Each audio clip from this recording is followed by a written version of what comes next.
It's a pleasure to welcome Rabbi Dr. Aaron Adler. And of course, before we welcome him, we want to wish him condolences. I'm sure many of you know he just lost his brother, Rav Yossi Adler, one of the great leaders of our community, a rabbi of Rinat in Teaneck for many, many years, the founder, I believe, of TABC, the high school, the yeshiva high school in New Jersey.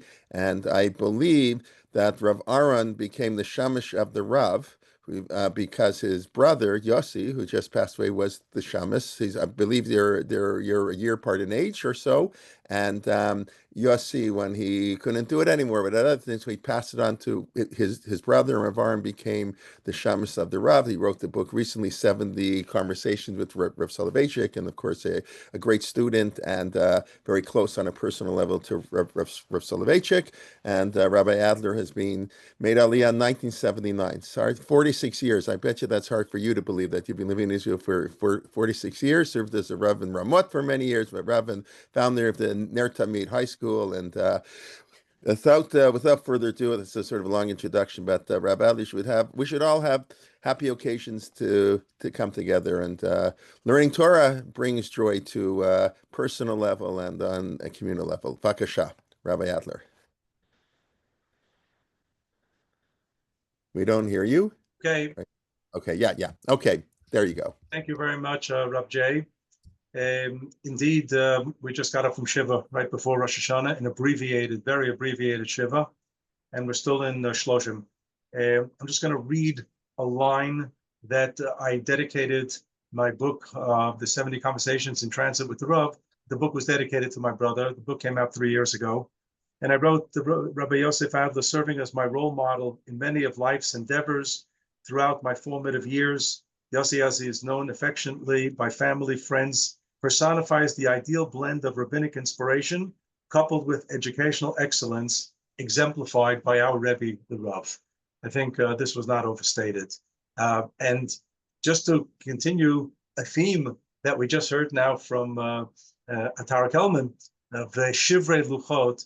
Unfortunately, the last 2 years, my brother slipped into that category, and it was very tragic. But we saw it with our Rebbe, the Rav, as well in the last years of his life. And the halacha was that you must continue to respect that person as if the person was in his glory. But we knew that, unfortunately, things were sliding. Today's topic is the 10 Martyrs and the Yom Kippur process, the Asara Harugei Malchut. It is a poem that we read in Musaf of Yom Kippur after the Avodah, the special section delineating all the activities of the Kohen Gadol on Yom Kippur. And then you have some sections, some chapters, some paragraphs of keynote, of elegy. We don't have Beit HaMikdash today. And it's one chapter after the next. And you get the sense that the mood of Tisha B'Av has crept into the machzor of Rosh Hashanah. And indeed, that's the case of Yom Kippur. Indeed, that's the case. The absence of Beit HaMikdash, the absence of Kohen Gadol, who was the central feature of what Yom Kippur was all about, is gone. And what's left is a chazan, a shliach tzibur, just going through verbally the type of activities that the Kohen Gadol would do from the morning to the night. And afterwards, we have this Eila Eskara. And the Eila Eskara speaks about the execution of Rabbi Akiva and his colleagues, 10 of the greatest of the Chachamim. We also have a parallel poem that we recite on Tisha B'Av, Arzei Halevanon, that also talks about the Asara Harugei Malchut, the 10 martyrs. And to give the historic background here, we're dealing with the Hadrianic persecutions, the downfall of the Bar Kokhba revolution. We know that Rabbi Akiva gave his backing to the Bar Kokhba revolution, and hence he was targeted by the Roman authorities for execution. And unfortunately, it was an unbelievable disaster, and what happened those days for Am Yisrael in Eretz Yisrael, ultimately leading to the exile. We know the destruction of the second Beit HaMikdash did not really launch the exile from Eretz Yisrael. It was the downfall of the Bar Kokhba revolution that launched the full exile from Eretz Yisrael. So we'll look at the source page. I'm going to just put it up. I believe I have the possibility to do it. Here it is. Okay, share. Here we are. Okay, so the beginning, the source number one is the Rabbi, Psukim. you want to make it a little wider if you can? It's a little bit small. So if you can widen the page, I think people would appreciate it. Thank you. Yeah, I wish I knew how to do that. I wish I knew how to tell you. But somebody probably does.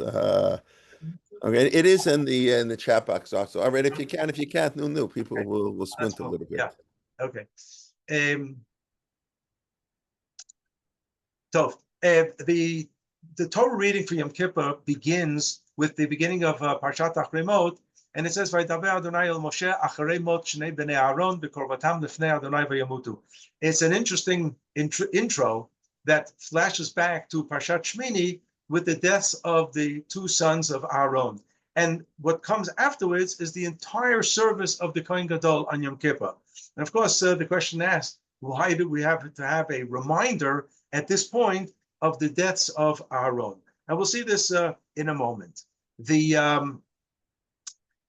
Eila Eskara, the positioning of this poem in the Machzor, actually teaches us that it serves three different purposes.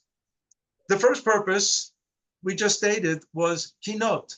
It was elegy. It's just as the Beit HaMikdash was destroyed and we cry on Tisha B'Av for the destruction, we cry for the exile. Many of the kinot that we say on Tisha B'Av talk about the downfall of Torah. I remember our Rabbi Rav Soloveitchik, the Rav, talked about three eras where Torah took a real fall. And the first was Rabbi Akiva, this particular generation. The second, he listed the First Crusade of 1096. And the third, he listed the Shoah, the Holocaust, where what happens afterwards does not compare to what we had before. It's not just in pure numbers, a quantitative loss, but it's a very serious qualitative loss of Torah after these three episodes of tragedy, great tragedies. So on Tisha B'Av, we have variety of kinot that talk about the loss of Torah. Clearly, the Arzeh HaLevanon, that will talk about the 10 martyrs. And that was a big bang for Am Yisrael. There is the poem that we say, Mi Yitein Roshi Mayim, which was written by one of the Colonimus family. And there he speaks clearly of the loss of the world of the Beit Midrash, the fall of great Talmidei Chachamim, the loss of Torah study, the loss of students, and so on. And we have the poem, the Kinah from Maram Muruttenberg, Moreno Meir ben Baruch, Shalei Srufa, where he wails the burning of the Talmud in Paris in 1242. That was a serious loss of Torah as well, and various other kinot that deal with this. So one of the reasons that the Eila Eskara, talking about, referring to the execution of Rabbi Akiva and his colleagues, is placed here in the Machzor, it's actually an addendum to the sections of kinot that happen immediately after the Chazan recites the service, the avodah of the Kohen Gadol in Yom Kippur, and it brings us to the section that's it's very difficult to actually absorb. Kol Eila B'yoto He'echala Yisodav. All of this was there when the Beit HaMikdash stood, and today, just hearing about it, it makes us faint. It makes us mourn, and so on. And there's one chapter after the other of Kinot, and it ends with this Eila Eskara. So this is clearly one of the reasons that we have it. On the source page here on number 4, I just listed those other sources that deal with on Tisha B'Av the loss of Torah. But in source number 5, when the Rambam in the 11th chapter of the Laws of Melachim, his last 2 chapters of the Mishneh Torah, and he's going to speak about the Messianic era. He says, "HaMelech HaMashiach atid la'amod u'lachzir malchut David liyoshna le'memshala rishona." There's going to be a restoration of the Davidic dynasty in the persona of the Melech HaMashiach.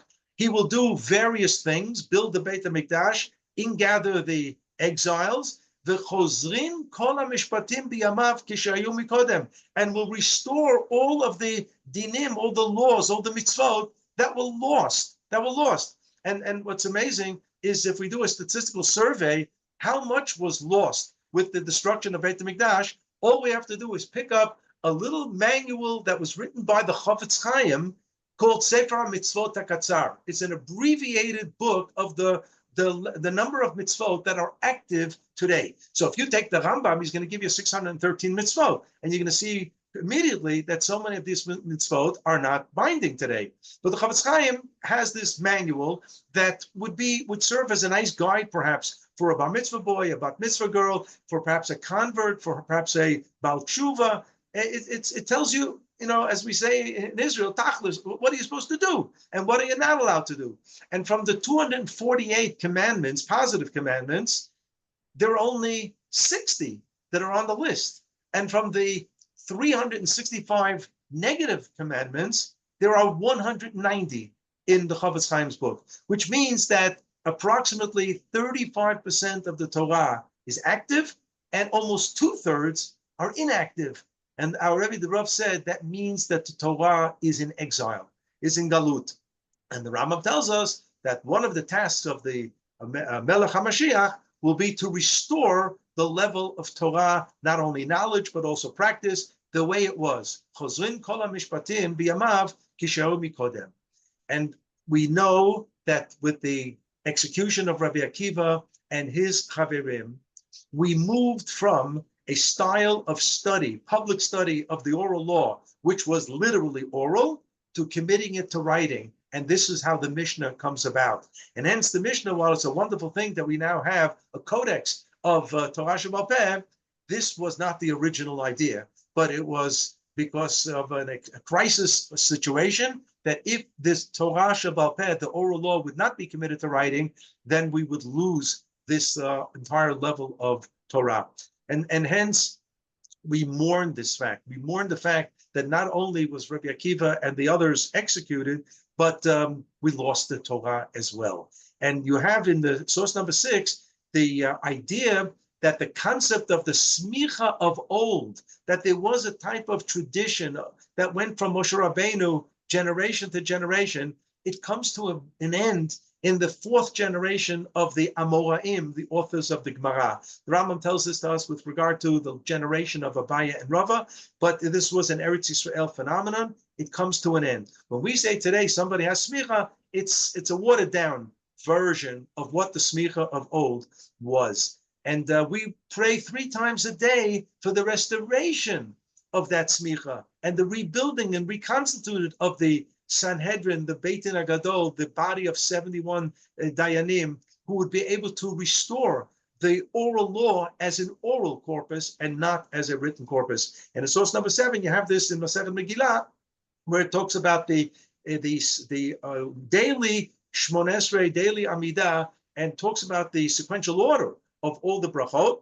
Why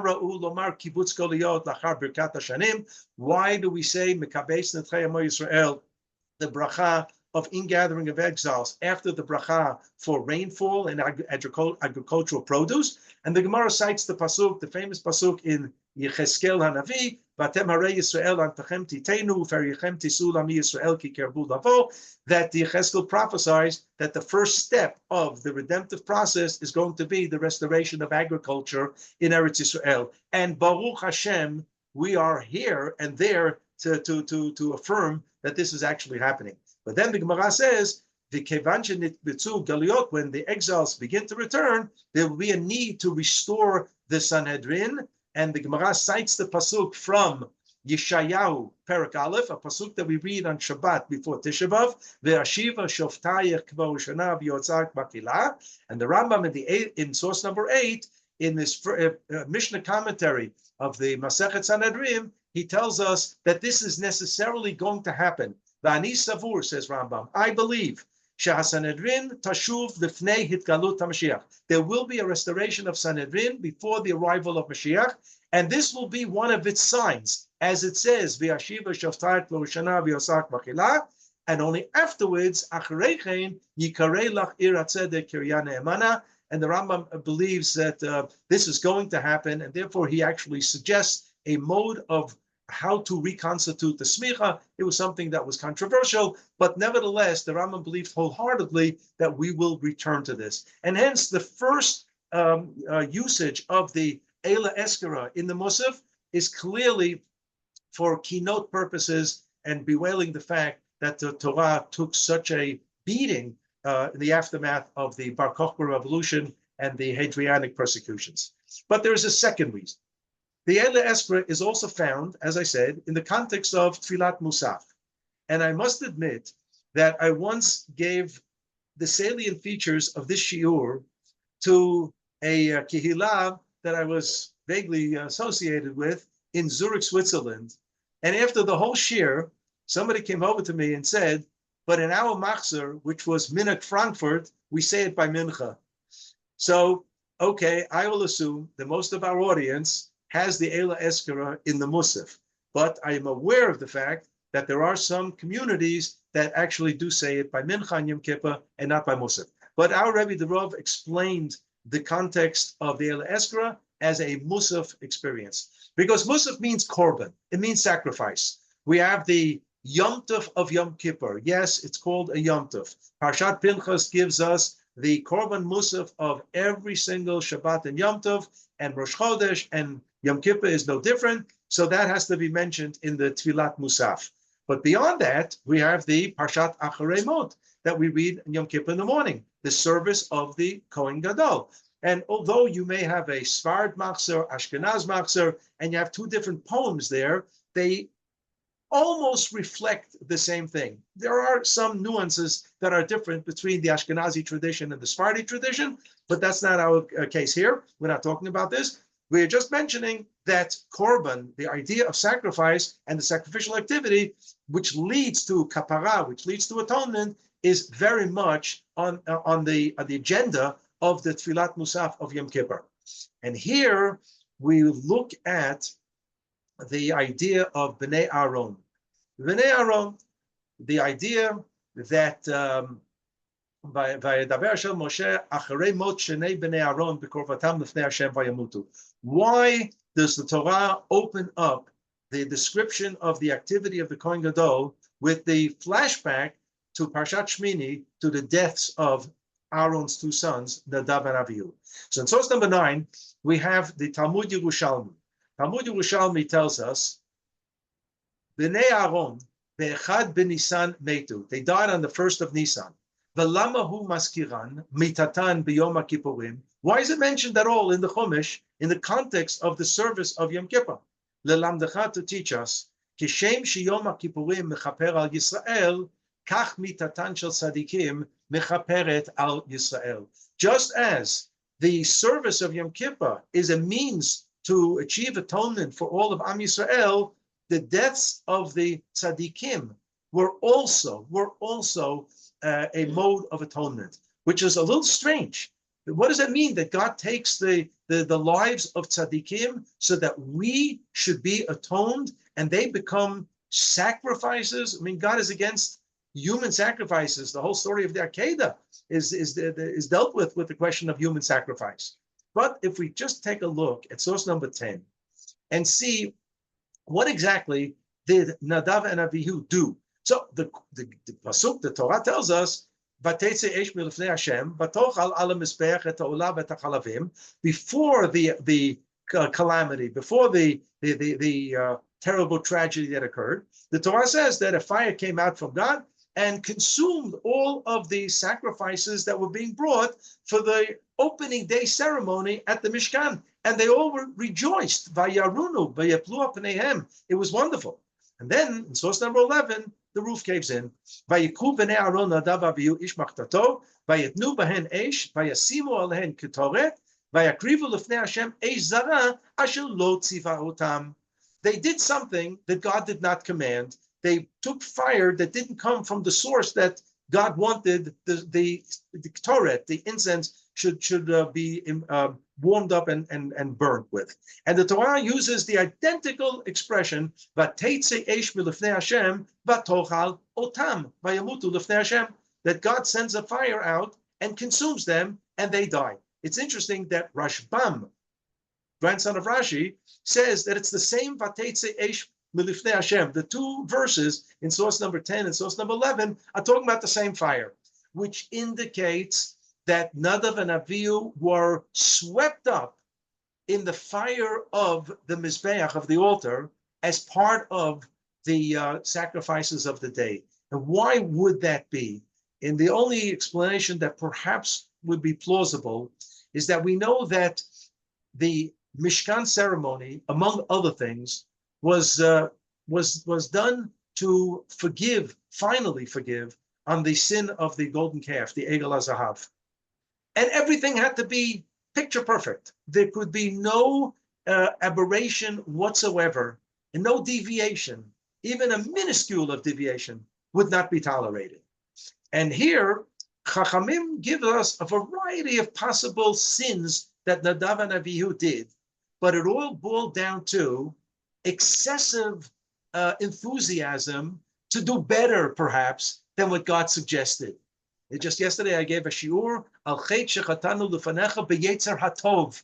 It was their yetzer hatov. It was their good inclination that was motivating them to do something extra. But the Torah says in source number 11, Vateitze eish milifnei Hashem vatochal otam. Why? Because vayakrivu lifnei Hashem eish zara asher lo tziva otam. And here you have printed the cantillation, the trup, the musical note under the word lo that the Baal Koreh would read on Parshat Shmini, asher lo, lo, lo, lo, lo. Not this, tziva otam. And if a Kadosh Baruch Hu would have let this pass, if a Kadosh Baruch Hu would have let this pass, then the entire ceremony would have collapsed. And a Kadosh Baruch Hu had no other recourse but to somehow include Nadav and Avihu into the korbanot, the sacrifices of the day. And it's a very, very harsh and tragic lesson that Am Yisrael learns. And we find out from that parsha that it's not a one-shot deal, but chukat olam l'dorotechem, it's going to happen again. And the feeling of the author of the Eila Eskara felt perhaps that the deaths, the execution of Rabbi Akiva and the other Chachamim were also somehow the type of tzaddikim that a Kadosh Baruch Hu, for whatever reason that we'll never know, and there's no rational way to try to explain this, but Am Yisrael may have received kapara, atonement. And just as the Yerushalmi says about Nadav and Avihu, that kach mitatan shel tzaddikim mechaperet al Yisrael, yes, they were tzaddikim. They didn't really sin. They did something that was inexcusable at that moment and paid royally for it. So the Rabbi Akiva, who basically thought that Bar Kokhba was Mashiach, and took steps to try to show that that's the case. We'll see in a moment, what those steps were. Unfortunately, he and his chaverim paid a bitter price for that decision. And unfortunately, that era did not become the Messianic era. And we are 1900 years later, still bewailing the fact that the Mashiach has not yet arrived. So this is the second reason for the Eila Eskara. It's placed in the Shmona Esrei after the section of Korbanot, and it reflects the concept of Mitat Tzadikim Mechaperet, the deaths of the Tzadikim also serve for some type of atonement. But now we come to the third reason. Not only is the Eila Eskara after something, whether it's the Kinot, the elegies, or the Korbanot, but it's also before something. It comes right before the section of Vidui, of confession, of Ashamnu, Bagadnu, Gazalnu, and Al Chet Shechatanu Lefanecha, Al Chet Shechatanu Lefanecha. The question that the Gemara asks in Masechet Yevamot, why did the students of Rabbi Akiva, we're talking now about 24,000 students. The Gemara says 12,000 pairs, chavrutot, if you may. 24,000 students of Rabbi Akiva die in a plague between Pesach and Shavuot. And this launches the period of mourning that we have in the days of Spirat HaOmer. So the Gemara says, Mipnei shelo nagu kavod ze lezeh. They did not conduct themselves with respect one to another. I mean, this is almost a horrific thing. The students of Rabbi Akiva didn't know how to respect one another, but experience tells us that this can happen.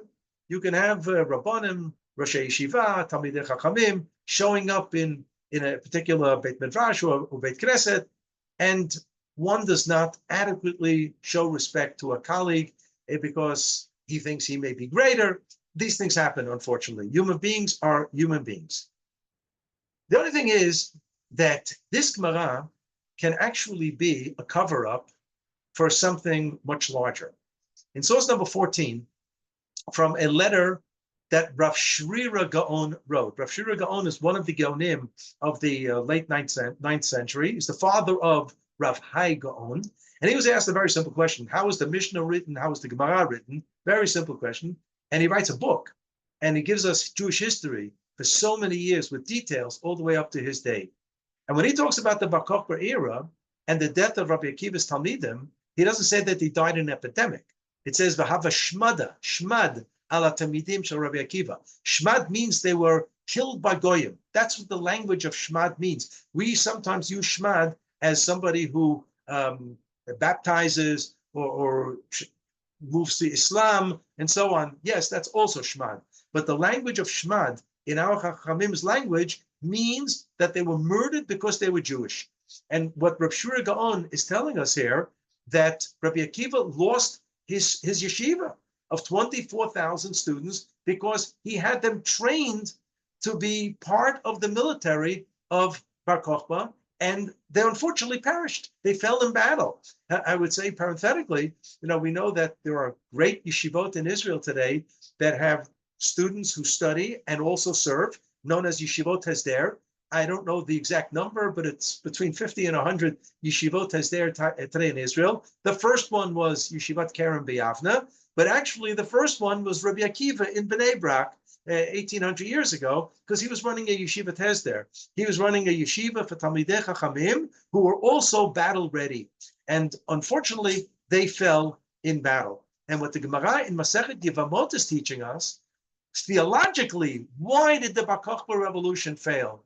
And the answer is because, as the Gemara teaches us in source number 16, that which brought down the second Beit HaMikdash was sinat chinam, was that Jews didn't like each other. Sinat chinam means you hate another Jew for no reason whatsoever. It's not that somebody did you wrong in business and there's good reason why not to like him.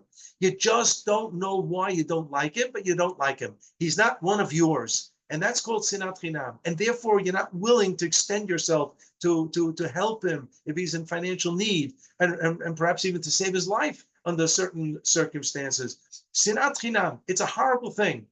And Rav Kook always said that the antidote for sinat chinam is ahavat chinam, just to love another Jew because the person's Jewish. It's as simple as that. But it's not so simple. We have to work on it and so on.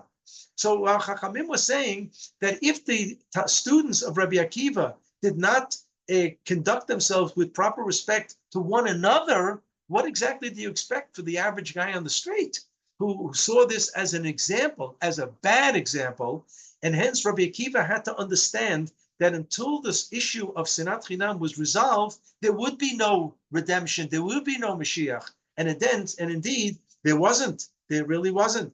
And I can just make a little side point here that whether the Gemara stands literally that the students perished from some type of infectious disease epidemic, or they fell in the Bar Kokhba revolution, the Rambam in Hilchot Melachim, source number 15, tells us something about Rabbi Akiva. Haya nosei kelav shel ben Kuzi ba'melech.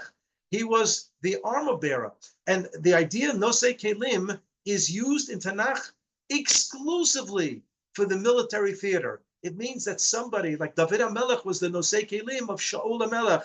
I'll say lahavdil in a professional golf course. So the champion doesn't schlep his own golf clubs, but some caddy does it for him.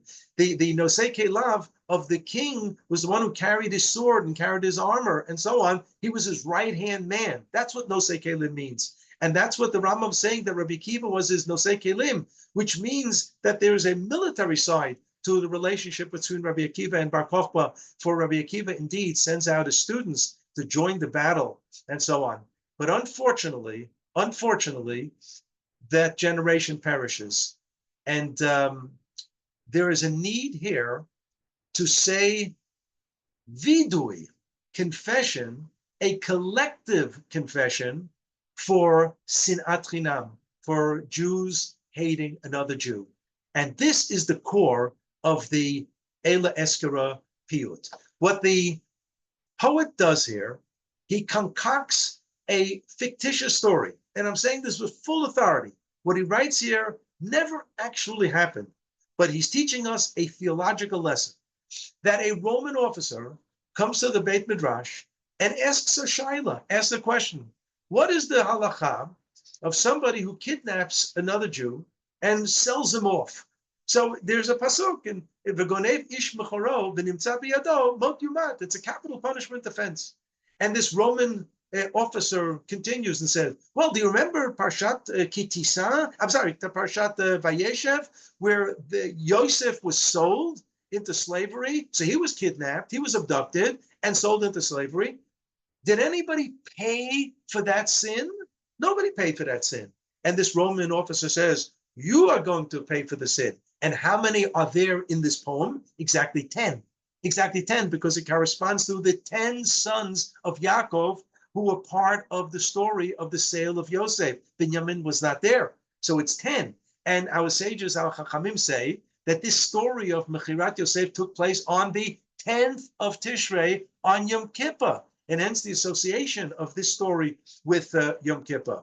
But what the poet is actually teaching us is that the deaths of Rabbi Akiva and his colleagues was a direct result of what began in Parshat Vayeshev, and that was the breakdown of brotherly love, of brotherly responsibility, of sinat chinam, and hence, unfortunately, the thought that Bar Kokhba was going to be Melech HaMashiach would actually not happen. And just as a corollary to this, because I'm going to bring this to an end, the question of our custom of saying Yizkar. So I remember in the United States when I lived there many years ago, there was a phrase that was called Yizkar Judaism. And that were those Jews who never showed up in a shul and a Beit Knesset, but would show up for Yizkar, whether it would be on the Chagim, Pesach, Shavuot, Sukkot, or Yom Kippur. Okay, listen, at least they came once or 3 times or 4 times a year. But we know that Yizkar has a history. It actually begins to be said just on Yom Kippur, and it takes us back to the Middle Ages. In 1648, after the Chalmanichi pogroms in Eastern Europe, it was expanded on Eastern European soil, Poland, Russia, Hungary, to be said as well on Pesach, Shavuot, Sukkot, on the last days. And the reason was, and this I heard once from the Rav, that people came to shul on Pesach and Shavuot, and these were the most sensitive times in the calendar, where there were the blood libels in the aftermath of Pesach, and there were pogroms, and you came to shul the next year, and half the shul was empty because people were murdered, and it was very difficult to even rejoice in the Yom Tov. And the Chachamim said, you know what, we'll move the mourning period, the crying, to the tail end of the Yom Tov for about 10, 15 minutes, but salvage the Simchat Yom Tov for the entire Yom Tov.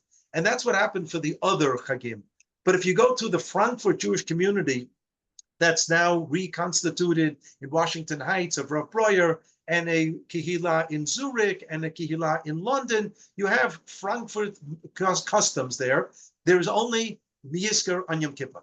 And the Rav explained what is the rationale for Yizkar on Yom Kippur. And he said that the Gemara tells us, and furthermore, I mentioned this because it seems that as the Torah introduces the avodah, the service of Yom Kippur, it brings out Yizkar. By acharei mot shnei bnei Aaron b'korvatam l'fnei Hashem vayamutu. There is a mentioning of the names of Nadav and Avihu integrated into the service of the avodah of Yom Kippurim. So the Rav said that there's a Gemara in Masechet Arachin Daf Yud, it's not on the page, that asked the very question, why don't we say Hallel on Rosh Hashanah and Yom Kippur. And the Gemara says, because it would be inconceivable that on a day that the Sifrei Chayim v'Sifrei Meitim Ptuchim Lefanav, that the book of life and the book of death are open before God, and we are standing in judgment, now to butter him up with all kinds of praises, it just wouldn't be right. And therefore the Gemara says there's no Hallel on Rosh Hashanah Yom Kippur.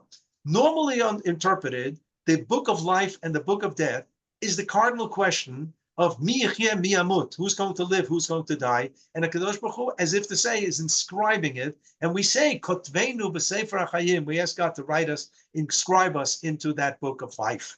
But the Rav said it means something else. It means that on Yom Kippur, HaKadosh Baruch Hu is opening up the book of those who are alive, and he's also opening up the book of those who have already departed.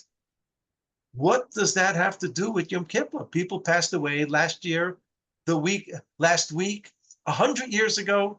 What is the relevance of opening up the Sifrei Meitim, the book of the dead? And the Rav said, because they might be unfinished business.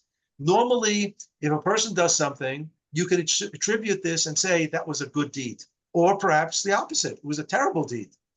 But many of our human actions are neither 100% good or 100% bad. There's a gray zone. And that gray zone, which is a little bit like parva, it could be a neutral act, except that sometimes neutral acts have their own dynamics, and come tomorrow, or come in 10 years, or come in 100 years, they pan out into all kinds of ramifications. What happens if a person does something during his lifetime that was a neutral act, but it does develop with time into a very positive thing? So Kadosh Baruch Hu is going to reward that neshama, even though the person may have passed away in the interim. And that's why he's looking at the Sifrei Meitim. Let's see what the person did while he was alive, and now that he's dead, he might be rewarded.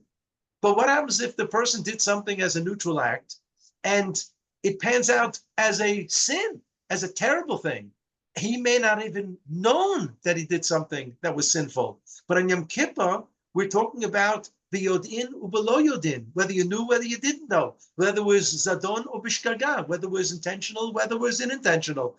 Everything is taken into consideration on Yom Kippur. And here the person did something, passed away, and what he did retroactively became something terrible.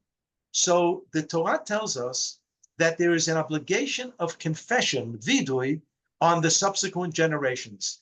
V'etvadu et avonam betavon avotam. You have to confess your sins and the sins of your forefathers. And that's why we say in our vidui, aval anachnu va'avotenu chatanu. So actually, this particular pasuk, v'etvadu et avonam betavon avotam, you should confess your sins and the sins of your forefathers, contradicts a pasuk in Parshat Ki Tetzei, where it says, Lo yumtu avot al banim, uvanim lo yumtu al avot, ish becheto yumatu. A person will not die for the sins of his father, and the father won't die for the sins of the sons. Everyone has their own record.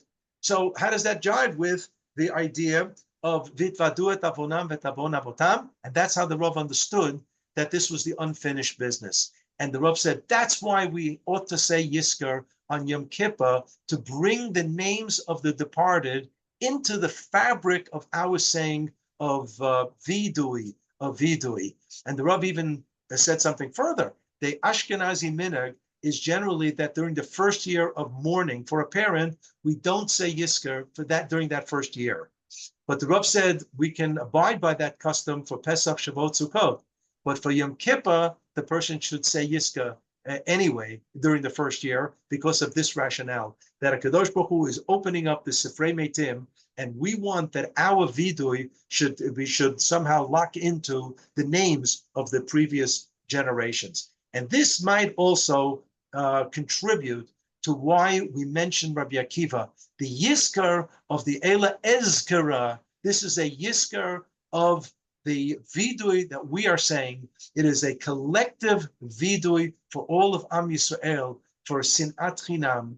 And we ask in these very troubling days that HaKadosh Baruch Hu should be very compassionate and very, the chesed and rachamim should be overabundant with us, so that we should all have a Shnat Chaim v'Shalom, a good year, and it should be a year of B'sorot Tovot, of good tidings, and Yeshuot v'Nechamot. Thank you. Thank you very much, Rav Aaron. I should have Nechamat for you and our family, and yeah, like you say, for everybody, we should hear good news, please God. Okay, you can unshare your screen just and then we'll take a 15-second break. Is it possible that Very quickly, Gershon, I'm going to give you 10 seconds. I'm sorry. That the reason for Shmad is the reason for the mourning for Rabbi Akiva's Talmidim? Do some. Okay, so again, that's going to be a question of what's the Shmad and how we're going to interpret I'm thinking the Shmad makes a lot of sense. Chol maminim not being obeyed. Right. Okay. Beseda. Thank you. Okay, thank you. Okay. My idea, or do some more important rabbis think that? No, I marked it down. I'm gonna think about it. Okay. Thank you very much. Thank That's you. it. Sorry, these things we don't have too much time for questions, sir. But thank you. Please, God, Rabbi Adler will be back before so we can pick up on some of these themes.